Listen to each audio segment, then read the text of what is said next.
Oh j'en peux plus, la WWE, ils ont fait leur conférence de presse juste avant Elimination Chamber. On a entendu des superstars répéter en boucle que l'Australie c'était super, qu'on a passé un super beau moment à caresser des koalas. Et bah de ce fait, j'ai hâte de savoir ce qui va se passer quand ils viendront en France pour Backlash. Est-ce qu'ils vont, je sais pas moi, caresser du camembert président, des baguettes? Ah c'était le même traitement pour tout le monde, vous êtes babyface, vive l'Australie, vous êtes tous sympas, la bière est bonne. Les koalas c'est super. Et si vous étiez île, c'était bouh, les Australiens, c'est nul, c'est sur une petite île, on s'en fout. Oh. Vous l'aurez compris, vous n'avez rien manqué si vous n'avez pas vu cette conférence qui était pas du tout digne de celle qu'on a eue à Las Vegas avec The Rock, Cody Rhodes, tout ça, c'était autre chose. Ce qui était chouette, c'est d'avoir un bon moment, notamment pour Rhea Ripley, qui va en effet, probablement même tenir le main event contre Nia Jax pour le championnat World Women dans un combat qui fait en effet assez peu de suspense, mais qui, je pense, faudra quand même le détour. Dans un instant, on est parti pour les pronostics de cette carte de Elimination Chamber qui se tiendra, je le rappelle, à 11h du matin, heure française, en exclusivité sur le WWE Network. Il y aura un kick-off à 10h du matin, il y a un combat qui a été rajouté dans le kick-off, je vous en parle. Et je vous donne bien entendu rendez-vous en live sur twitch.tv/Turi316 à partir de 10h justement pour suivre tout ça en direct avec vous, Watch Party. C'est pas le seul rendez-vous sur Twitch parce que si vous le savez, on se retrouve déjà ce soir à partir de 1h du matin pour faire le reveal de tout le roster et des ratings de WWE 2K24. Je prendrai l'antenne un petit peu plus tôt en fonction voilà, du travail, de la sortie de cette vidéo. Également sur la chaîne secondaire, la Corde à Linge, je vous ai sorti la VOD de mon entretien de près de 2 heures avec Speedball Mike Bailey. Un superbe échange avec l'un des catcheurs francophones les plus actifs de ces derniers temps et les plus en vue même, puisqu'il nous expliquait clairement que son rôle c'était de faire le meilleur match de la soirée, peu importe l'endroit dans lequel il se rend dans le monde entier,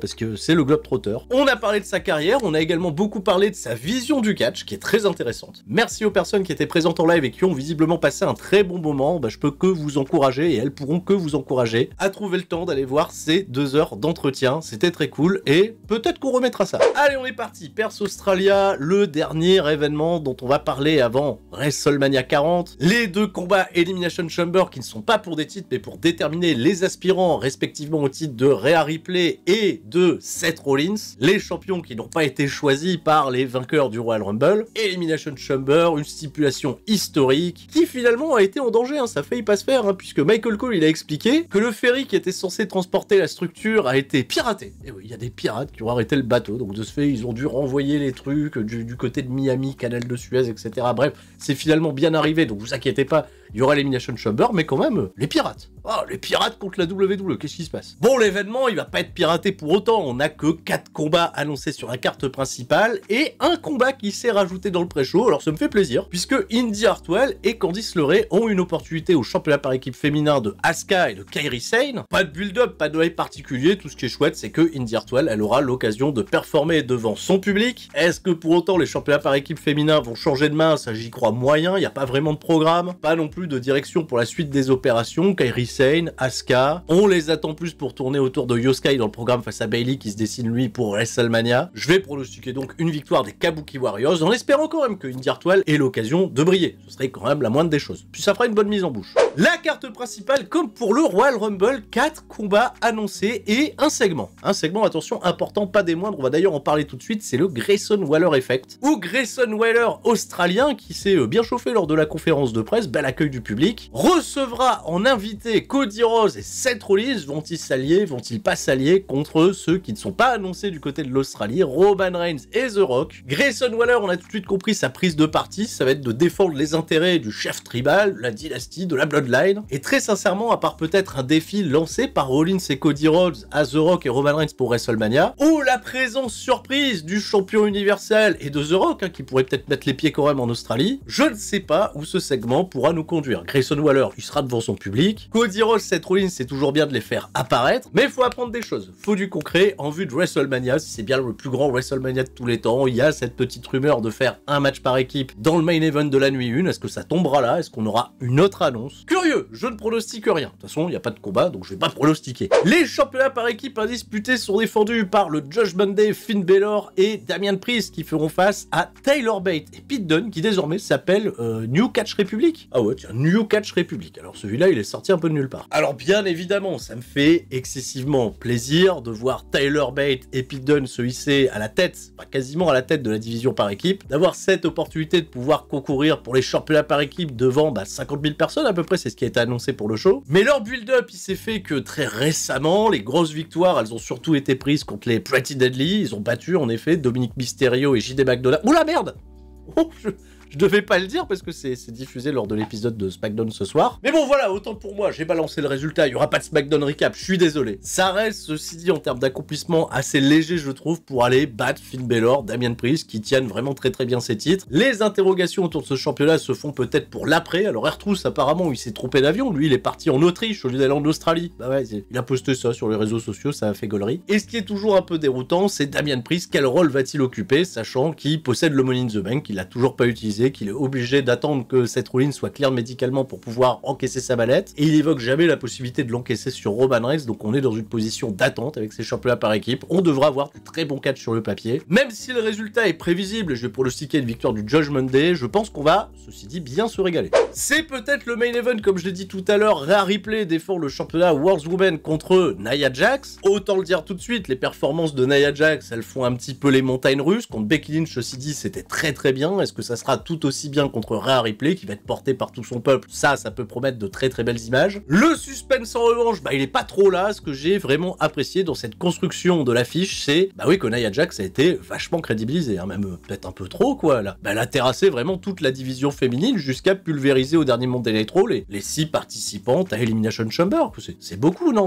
Même si elle perd de justesse la contre Rhea Ripley, est-ce qu'elle est déjà plus crédible que celle qui remportera l'Elimination Chamber derrière? Bon, pronostic, victoire de Rhea Ripley, hein. Non, je vais enchaîner tout de suite sur le Chamber féminin, là où à mon sens il y a un peu plus de suspense. Pas trop, ceci dit, sur Raquel Rodriguez qui vient à peine de revenir mais qui devrait être là pour une petite caution workrate et se présenter comme une menace globale sans pour autant remporter le combat en lui-même. Naomi, elle a dit qu'elle voulait pas juste faire un retour et faire un impact, mais Naomi, je pense que ça fait plaisir de l'avoir là-dedans mais que ça ira pas beaucoup plus loin. Tiffany Stratton, elle a beaucoup à jouer parce qu'en qualité de rookie, ça va être la seule heal pour tenir la baraque et pour s'attirer de la hit dans le combat, et ça, ouais, c'est quand même plutôt une belle place. Bon, pas pour gagner malheureusement. Et il nous reste ce trio final de 3 femmes qui ont des histoires à raconter avec Rhea Ripley. On va commencer par Liv Morgan, qui a été mise sur le carreau pendant 6 mois suite à une attaque de Rhea Ripley. Elles ont été championnes par équipe. Oui, Rhea Ripley, elle a trahi Liv Morgan. On a bien compris que Liv, elle revient pour se venger. Est-ce que ça sera suffisant pour aller jusqu'au bout? Est-ce qu'elle a toujours ce statut de underdog? On le découvrira, mais à titre perso, j'y crois pas trop. Non, on sent que ça va surtout jouer, même au vu de ce qui s'est passé en conférence de presse entre Bianca Belair et Becky Lynch. Alors tout laisse à croire que ça sera pour Becky Lynch, hein, cette affaire. C'est elle qui a déjà les face-à-face avec Rhea Ripley en weekly, et ce depuis des semaines et des mois. C'est une affiche que WWE nous a protégée très fort. Il y a juste une fois, elles se sont affrontées du côté de NXT, mais ça on va oublier. Les confrontations, ça remonte sur Survivor Series, même pas de l'année dernière, mais encore de l'année d'avant. Ça semble être le choix super évident. Mais pour autant, ça ne sera pas mon pronostic. Eh ben non. Puisque Bianca Belair, Rhea Ripley, c'est l'affiche de WrestleMania qu'on pensait avoir l'année dernière. En tout cas, moi je le pensais très fort avant que ça soit finalement Charlotte Flair, le choix de Rhea Ripley. On va pas se plaindre parce qu'au change, on a eu un superbe match entre les deux, peut-être le meilleur combat de la division féminine l'an passé. Mais on n'a pas eu cette affiche Bianca Belair, Rhea Ripley, affiche également très protégée. Ça doit tenir à cœur à la WWE, surtout que les deux femmes vont se partager la cover de WWE 2K24. Et là où je trouve le choix pas déconnant de mettre cette opportunité sur Bianca Belair plutôt que Becky Lynch, c'est que Bianca Belair pourrait conserver à WrestleMania sa stricte d'invincibilité si elle battait Rhea Ripley. Et en contrepartie, on enverrait plutôt Becky Lynch perdre peut-être contre Jade Cargill à WrestleMania, parce que je pense, il faudra s'y attendre, ça sera la perdante d'Elimination Chamber qui aura Jade Cargill à WrestleMania. Et Jade Cargill, je la vois pas perdre à WrestleMania. Bref, c'était mon fantasy booking, c'est ma prédiction, mon pronostic, victoire de Bianca Belair. Si je me trompe, c'est pas plus mal. Becky Lynch, Rhea Ripley, ça serait également une très belle affiche, mais ça met un peu de suspense quand même sur ce combat. Enfin, le dernier combat dont on va parler, c'est l'Elimination Chamber masculin, 6 hommes en compétition. Là aussi, certains ont des histoires à raconter avec le champion Seth Rollins, d'autres beaucoup moins. On va commencer avec LA Knight,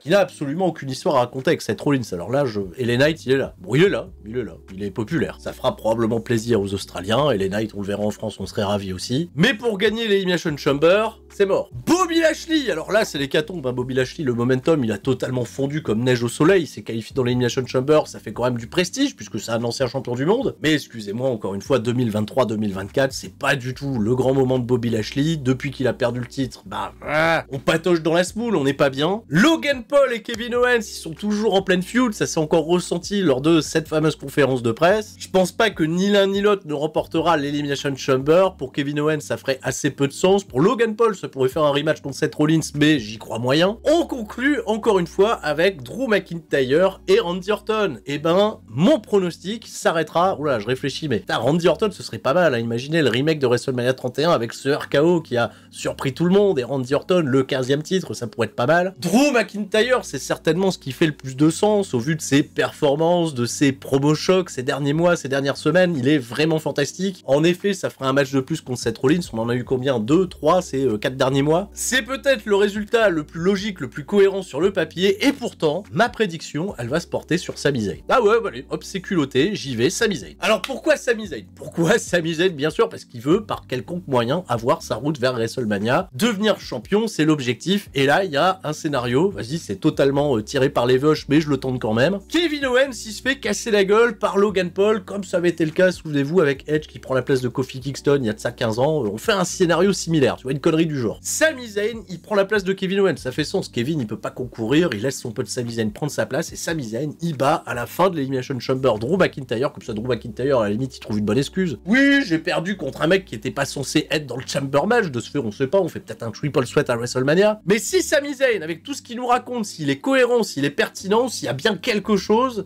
c'est l'occasion ou jamais, c'est le truc à faire. Bon, en effet, Sami Zayn, il a un match contre Shinsuke Nakamura lundi à Monday Night Raw. Bon, est-ce que ça fait un vrai suspense? Est-ce qu'il y a du sens? Mais j'ai envie de rêver, j'ai envie de penser à une grosse surprise, un scénario qui sort un petit peu du commun. C'est un peu ça qu'on attend quand on regarde WWE, c'est être surpris agréablement avec du gros storytelling, des choses qui font sens. Sami Zayn ou pas Sami Zayn, je pense qu'on aura quand même de la très bonne action dans le ring parce que les 6 mecs impliqués, bah, c'est pas des peintres. Je suis vraiment très curieux de voir ce qu'un profil comme Logan Paul peut donner dans ce genre de contexte. Je resterai là-dessus, si c'est pas Sami Zayn, en effet Drew McIntyre. Maintenant, advienne que pourra, la route de WrestleMania, on est en plein dedans, et comme je vous l'ai dit, on se donne rendez-vous demain à partir de 10h du matin sur twitch.tv/Tuerie316 pour suivre tout ça, et j'espère que tout le monde restera très très fort, et que si vous ne trouvez pas le sommeil, on se retrouve tout à l'heure, hein, je le rappelle, 1h du matin pour le reveal du roster de WWE 2K24 et des ratings, important les ratings. Il y a également du contenu de gameplay qui sortira sur la chaîne secondaire La Corde à Linge, je vous fais des gros bisous à tous, et je vous dis à bientôt. C'était Tuerie, ciao bye bye.